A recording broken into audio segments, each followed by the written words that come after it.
Assalamu alaikum барби Фазилет Али YouTube каналына кош келдиңиздер. Бүгүнкү биздин ролигибизде өмүрдүн баалуулуктары аттуу темада сиздерге кызыктуу дале пайдалуу болгон окуяны баяндап бермекчимин. Устат үстөл үстүнө чоң айнек идишти коюп, башкача айтканда банканы коет дагы, аны карап олтурган шакирттерине эми жакшылап байкап тургула дейт. Анан ал айнектин ичине кесек таштарды бирден салып, акыркысы идиштин оозуна келгенде жооп беришет. Идиш толдубу деп сураган кезде ооба деп баардыгы бир озон айтат шакирттери. Андан соң устат кутучадан майда таштарды ала баштайт дагы, чоң таштардын арасына майда болгон таштарды сала баштайт. Анан майда таштар идиштин оозуна келип калган кезде идиш толдубу деп устат кайра сурайт. Шакирттери толду деген сөз менен бир озон айтышат. Анан ошол кезде устаты акырындык менен алардын арасына майда болгон кумдардан куя баштады. Майда кум чоң кичине таштардын арасына жоюлуп кирип, андагы кымындай боштуктардан дагы орун алат дагы, идиш түбүнөн тарта оозуна чейин толуп чыгат. Идиш толдубу деп дагы сурайт. Толду деген кызыгуу менен карап олтурган шакирттер кайра ошондой жоопту кайтарат. Андан соң устат айнек идишке суу куя баштайт. Устат кайра сурайт: "Кана, эми талдоого төлө. Айнек идиш бул сенин өмүрүң деп элестет. Алгач сен өз өмүрүңдү чоң таштар менен толтурдуң. Чоң таштар сенин жашооңдогу эң маанилүү өзөктүү нерселер.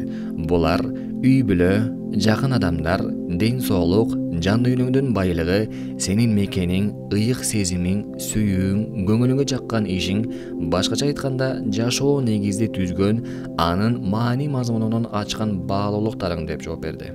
Ал эми майда таштар сенин куруп алган үйүң, сатып алган унаң, бакча багың, кийим кечең, эмерек буюмдарың. Ал эми кум болсо ашыкча карым-катыштын, маанисиз иштердин, болбогон таарынычтардын, күнүмдүк майда көр тиричиликтин белгиси. Ал эми эң акыркы суу деген маани бул сенин жашооңдогу оожок оюн зооктук, бекерчиликтин, жалкоолуктун, арсыз уйкунун, азгырыктуу кумардын белгиси деп салыштырат устат. Мындан кийин устаз сөзүн шакирттерине мындай деп болду: "Эми карагыла. Эгерде силер бул идишти алгач суу же кум менен толтуруп койсоңор, эмне болот эле? Анда албетте чоң жана кичине таштарга орун таптакыр калбай калмак, туурабы?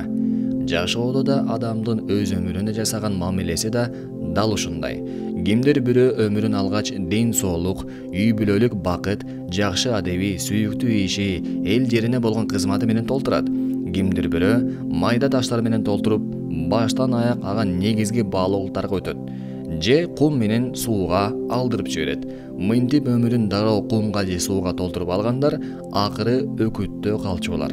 Мындайча айтканда, өкүнүчтө, кайгыда кала тургандар. Ал эми бүгүнкү сабактан кимиңер кандай кабыл алдыңар? Кандай баалуулуктар менен өмүрүңөрдү толтура баштайсыңар? Аны силердин келечегиңер көргөзөт. Франц Хесселбайн, австриялык технолог, мындай деп айткан: "Сен али аябай жаш болсоң да, жашооңа маңыз берип турчу баалуулуктар сага сөзсүз түрдө керек.